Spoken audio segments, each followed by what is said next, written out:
Good morning students. 10वीं वाले बच्चे, सिद्धि हिंदी विद्यालय के इस ऑनलाइन क्लासेस में आपका हार्दिक स्वागत है। अब बच्चों, यहाँ पे हमारा ये जो काव्य छाया मत छूना 7वां ये जो काव्य है, जिसके यहाँ पे कवि जो है गिरिजा कुमार माथुर, काव्य की शुरुआत हो चुकी है करीबन, लेकिन थोड़ा सा हम रिवीजन कर लेते हैं कि पहले यहाँ पे काव्य की शुरुआत में ही कवि कहते हैं कि छाया मत छूना मन होगा दुख दूना। अर्थात कवि अपने मन से यहाँ पे कहते हैं कि रे मन, तू मेरे जीवन के ये जो दुख भरे क्षण हैं उस क्षणों में मत जाना, क्योंकि ऐसा करने से, दुखद पलों को याद करने से उनका जो जीवन में जो परेशानी, वेदना है, जो दुख है, वो और अधिक बढ़ जाएगा, दुना यानी दुगना होगा। जीवन में है सुरंग सुविधा सुधिया सुहावनी, छवियों की चित्रगंध फैली मनमानी। यहाँ पे कवि ने कहा है कि मेरे जीवन में तरह तरह की यहाँ पे सुंदर यादें, रंग बिरंगी यादें हैं, छवियों की चित्रगंध फैली मन भावनी। कवि ने यहाँ पे बताया है कि इन सुंदर स्मृतियों के आधार पर मेरा जीवन जो है वो तरह तरह के यादों से मेरा मन खुश है। तन सुगंध शेष रही बीत गई यामिनी, यामिनी यानी तारों भरी रात्रि। कवि आगे कहते हैं कि मेरे जीवन में जो दुख के पल थे वो अब बीत चुके हैं, और शेष जो बचा हुआ है वो यहाँ पे जो मेरे जीवन की अतीत की सुखद घटनाएं हैं। कुंतल के फूलों की याद बनी चांदनी। यहाँ पे उन्होंने बताया कि जिस प्रकार से यहाँ पे उन्होंने अपने जीवन संगिनी के बारे में बताया है कि जैसे कि उनके बालों में लगे सुगंधित पुष्पों की मधुर आज भी उनके जीवन में शेष है। कुंतल याने केश। भूली सी एक छुअन बनता हर जीवित क्षण। कवि यहाँ पे आगे कहते हैं कि भूल से भी अगर मैंने अपने जीवन के सुखद पलों को याद कर लिया तो मेरा जो वर्तमान स्थिति है, यह वर्तमान स्थिति भी जैसे सजीव हो जाती है। फिर थोड़ा सा और आगे हम बढ़ते हैं। छाया मत छूना मन होगा दुख दूना। अर्थात कवि वापस कहते हैं अपने मन से कि रे मन, तू मेरे जीवन में जिस प्रकार से सुखद घटनाएं हैं उसको याद कर। दुखद घटनाएं याद करने से जीवन में दुख जो होता है वो दुगना हो जाएगा। यश है ना या ना वैभव है, मान है ना सरमाया। यहाँ पे कवि इस पंक्ति के माध्यम से कहते हैं कि मैं जितना ही यश, वैभव, विलास, मान, सम्मान के पीछे, पूंजियों के पीछे मैं जितना ही भागा हूँ, धन संपत्ति के पीछे उतना ही, जितना ही दौड़ा हूँ उतना ही भरमाया। अर्थात यहाँ पे भरमाया यानी कि यहाँ पे भ्रमित हुआ। मैं जितना इन सब चीज़ों को पाने के लिए, उसके पीछे मैंने उसकी प्राप्ति के लिए जितनी दौड़ लगाई उतना ही मैंने अपने आप को भ्रमित पाया। प्रभुता शरण बिंब केवल मृग तृष्णा है।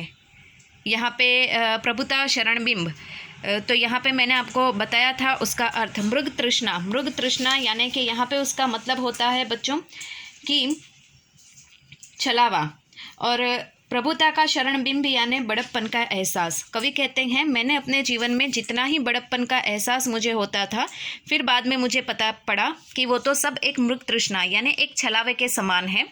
हर चंद्रिका में छिपी एक रात कृष्णा। अर्थात उन्होंने बताया है कि जैसे कि यहाँ पे उन्होंने कहा जीवन में वर्तमान स्थिति के अनुसार जीने का प्रयास करना चाहिए, क्योंकि जीवन जो होता है, जैसे यहाँ पे उन्होंने बताया कि जैसे सुख मिलता, दुख आता है, फिर सुख, और सुख के बाद दुख, तो ये जीवन का क्रम है जो चलता ही रहता है।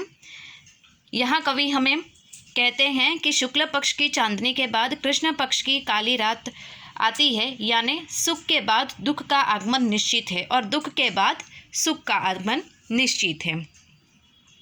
जो है यथार्थ कठिन उसका तू कर पूजन। अर्थात कवि ने यहाँ पे बताया कि वर्तमान स्थिति में हमें जीना चाहिए, और जो वर्तमान स्थिति में यथार्थ यानी वास्तविक है, फिर भी वो चाहे उतना कठिन मुश्किल क्यों ना हो, लेकिन फिर भी हमें उस वर्तमान स्थिति में जीना चाहिए, उसको स्वीकार करना चाहिए। छाया मत छूना मन होगा दुख दूना।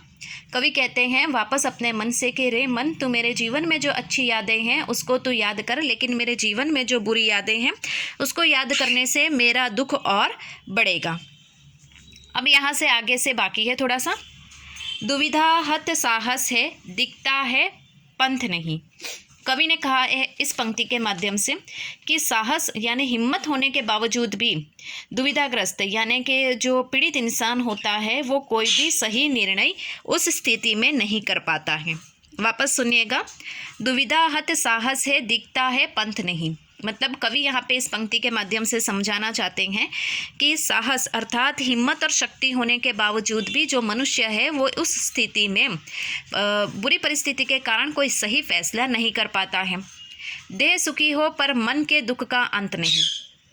कवि ने आगे बताया है कि शारीरिक तौर से वो स्वस्थ है, उसको कोई बीमारी नहीं है, लेकिन फिर भी वो मन के दुख का अंत नहीं। लेकिन वो मानसिक अगर वो परेशानी उसको होगी तो वो अपने जीवन में मानसिक रूप से वो दुखी होगा। दुख है न चांद खिला शरद रात आने पर। कवि ने यहाँ पे बताया है उसको तब और दुख होता है जब सुख के अवसर प्राप्त होने पर भी वह सुख से वंचित रहता है। कवि यहाँ पे क्या कहते हैं इस पंक्ति के माध्यम से, दुख है न चांद खिला शरद रात आने पर। पथिक जो होता है तब और दुखी होता है जब सुख के अवसर प्राप्त होने पर भी वो सुख से वंचित है। दुख है ना चांद खिला शरद रात आने पर। वापस दोहरा रही हूँ कि जीवन में सुख मिलता है लेकिन फिर भी हम उस सुख की अनुभूति नहीं कर पाते हैं। अब यहाँ पे क्या हुआ जो खिला फूल रस बसंत जाने पर, प्रश्नार्थ है। क्या हुआ जो खिला फूल रस बसंत जाने पर, अर्थात कवि ने यहाँ पे बताया है जिस तरह बसंत बीत जाने के बाद अगर पेड़ों के ऊपर फूल खिलते हैं तो उसका कोई मतलब नहीं है। क्या हुआ जो खिला फूल रस बसंत जाने पर, अर्थात बसंत ऋतु के जाने के बाद अगर पेड़ों के ऊपर फूल खिलते हैं तो इतनी अधिक खुशी नहीं होती जितना उचित समय पर सफलता प्राप्त नहीं होती है तब। बाद में सफलता प्राप्त होने का कोई मतलब ही नहीं होता है। तो यहाँ पे वापस दोहरा रही हूँ वही पंक्ति, दुख है ना चांद खिला शरद रात आने पर। यहाँ पे कवि ने बताया है कि जीवन में शरद ऋतु के आने पर भी मतलब यहाँ पे जो जीवन का अंधेरा है अर्थात वो दूर नहीं होता है। क्यों? क्योंकि इंसान पहले से दुखी है, तो दुख होता है तब उसी समय सुख का अवसर प्राप्त होगा लेकिन फिर भी हम उस सुख से वंचित रहेंगे। क्या हुआ जो खिला फूल रस बसंत आने पर, एक बार बसंत ऋतु बीत गई उसके बाद अगर पेड़ों के ऊपर अगर फूल आते हैं तो इतनी खुशी नहीं होती। बिल्कुल उसी प्रकार से कवि ने बताया है कि सफलता समय पर अगर सही सफलता ना मिले और उसके बाद में अगर सफलता मिले तो उतनी खुशी नहीं होती। जो न मिला भूल उसे कर तू भविष्य वरण, अर्थात कवि ने यहाँ पे बताया है कि जीवन में हम जिस लक्ष्य की प्राप्ति के लिए आगे बढ़ते हैं अगर वो हमें नहीं मिले अपने जीवन में वो लक्ष्य प्राप्त नहीं होता है तो हमें उसे भूलकर अपने भविष्य में अर्थात वास्तविक स्थिति में और भविष्य आने वाले भविष्य के बारे में सोचना चाहिए। वरण करना यानी स्वीकारना। छाया मत छूना मन होगा दुख दूना, अर्थात कवि ने यहाँ पे बताया है कि अपने जीवन से उन्होंने कहा, अपने मन से कहते हैं कि हे मन तू मेरे जीवन की जो अच्छी यादें हैं उसको याद कर, दुख भरे दिनों को याद करने से जो मेरा दुख होगा वो और अधिक बढ़ेगा। बच्चों आज के इस वीडियो में हम यहाँ तक ही देखते हैं। आने वाले वीडियो में वापस इसका थोड़ा सा रिवीजन करेंगे, फिर प्रश्नोत्तर की चर्चा करेंगे। तब तक के लिए यहाँ रुकते हैं। Thank you.